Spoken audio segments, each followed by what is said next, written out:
প্রিয় দর্শক, আপনারা কি এই গাছটাকে চিনতে পেরেছেন? এই গাছটার নাম হচ্ছে বিলাতি ধনিয়া পাতা। আমার এইটা ছাড়াও অনেকগুলি টব আছে এবং আমি মূলত এটা বস্তার মধ্যে চাষ করেছি। প্রিয় দর্শক, আপনারা চাইলে এই পাতাগুলি বস্তায় অথবা টবে চাষ করতে পারেন। প্রিয় দর্শক, এখান থেকে আজকে আমি কিছু পাতা তুলব। যদিও গাছগুলি একেবারেই নতুন, কিছুদিন হলো আমি এই গাছগুলি লাগিয়েছি, তবুও এখানে যে বড় বড় পাতাগুলি দেখছেন আপনারা, এগুলি কয়েকদিন পর নষ্ট হয়ে যাবে। এজন্য আমি এই পাতাগুলি টব থেকে তুলে ফেলবো। এই বড় পাতাগুলি তোলার আরেকটা কারণ হচ্ছে, এই বড় পাতাগুলি যদি আমি না তুলে দেই তাহলে এই যে দেখছেন ছোট পাতাগুলি, এই ছোট পাতাগুলি বড় হতে পারবে না এবং গাছের যে শক্তি এই পাতাগুলি খেয়ে নেবে।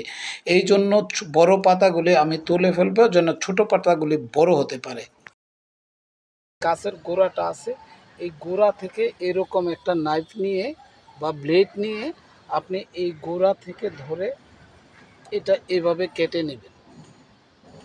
গাছটা পুরো কাটার দরকার নাই, বড় বড় যে পাতাগুলি আছে প্রিয় দর্শক, এইভাবে আপনারা কেটে নেবেন। এই পাতার ভর্তা খুবই মজা এবং প্রত্যেকটা তরকারির সাথে সচরাচর আমরা যে ধনিয়া পাতাটা ব্যবহার করি, তো ওই ধনিয়া পাতাটা যদি না থাকে তখন আপনারা এই পাতাটা ব্যবহার করতে পারেন। এবং আমি দেখেছি এবং খেয়েছি যে আমাদের গ্রামে কিন্তু এই পাতাটা সারা বছরই থাকে। তো যখন আমাদের এই যে দেশি ধনিয়া পাতাটা না থাকতো, তখন মা চাচিরা এই পাতা দিয়ে তরকারি রান্না করতো। এই পাতার ভর্তা হয় লাল মরিচ দিয়ে। তো আজকে আমি এই পাতা কাটতেছি এই জন্য যে আমি আজকে এই পাতার ভর্তা খাবো প্রিয় দর্শক।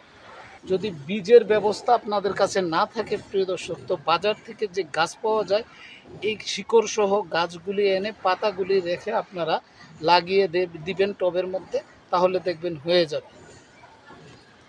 একবার যদি হয়ে যায় প্রিয় দর্শক, তাহলে আর আপনার কোনো টেনশন নাই। ঠিক আছে, আপনারা এই পাতাটা সারা বছরই পাবেন। প্রিয় দর্শক, দেখুন আমি কতগুলি পাতা এখান থেকে, মানে আমার সবগুলি যে সব জায়গাগুলিতে লাগিয়েছিলাম, তো একটু একটু করে দেখেন কতগুলি পাতা আমি কেটেছি। প্রিয় দর্শক, দেখুন এখানে কতগুলি পাতা হয়েছে। ঠিক আছে, আর এই যে দেখেন, তো এইটা দিয়ে আমরা ভর্তা তৈরি করব আজকে। তো চলুন প্রিয় দর্শক, হয়ে যাক। প্রিয় দর্শক, প্রথমে আমরা পাতাটাকে পানি দিয়ে ভালো করে ধুয়ে নেব। যেহেতু এইগুলি বালুর সাথে লেগে থাকে, মাটির সাথে লেগে থাকে, তাই কোনোভাবেই যেন বালি অথবা মাটি আপনার পাতার সাথে লেগে না থাকে। এই জন্য পাতাগুলিকে ভালোভাবে ধুয়ে নিতে হবে প্রিয় দর্শক।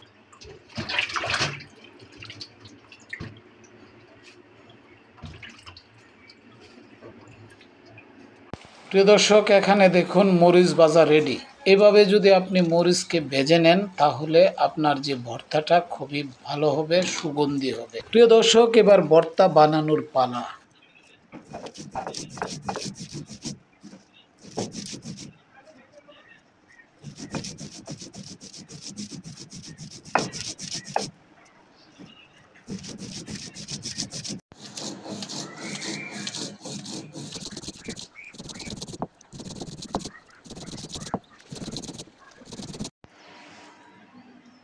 প্রিয় দর্শক, ধনেপাতার ভর্তা রেডি। এখন টেস্ট করার সময়। টেস্ট করে দেখব কেমন হয়েছে। প্রিয় দর্শক, এই ধনে গাছ যদি আপনারা চাষ করতে চান তাহলে আপনারা বীজও বপন করতে পারেন, অথবা বাজারে শিকড় সহ এই ধনে গাছগুলি পাওয়া যায়। আপনারা বাজার থেকে কিনে এনে আপনারা সেই গাছগুলি লাগিয়ে দেন। আপনারা টবেও লাগাতে পারেন, বস্তাতেও লাগাতে পারেন। তো প্রিয় দর্শক, এই বিলাতি ধনে পাতা কীভাবে চাষ করবেন এই নিয়ে আমি একটা ভিডিও করব। তো প্রিয় দর্শক, এই ধনে পাতা কীভাবে চাষ করে, কীভাবে ধনে পাতা চাষ করলে আপনি ভালো ফলন পাবেন সেই সম্পর্কে জানার জন্য চোখ রাখুন আমার ইউটিউব চ্যানেল বৃক্ষরাজি 2025-এ। আশা করি এই ভিডিও নিয়ে খুব তাড়াতাড়ি ফিরব। ততক্ষণ পর্যন্ত আপনারা ভালো থাকুন, সুস্থ থাকুন আর নিরাপদে পথ চলুন।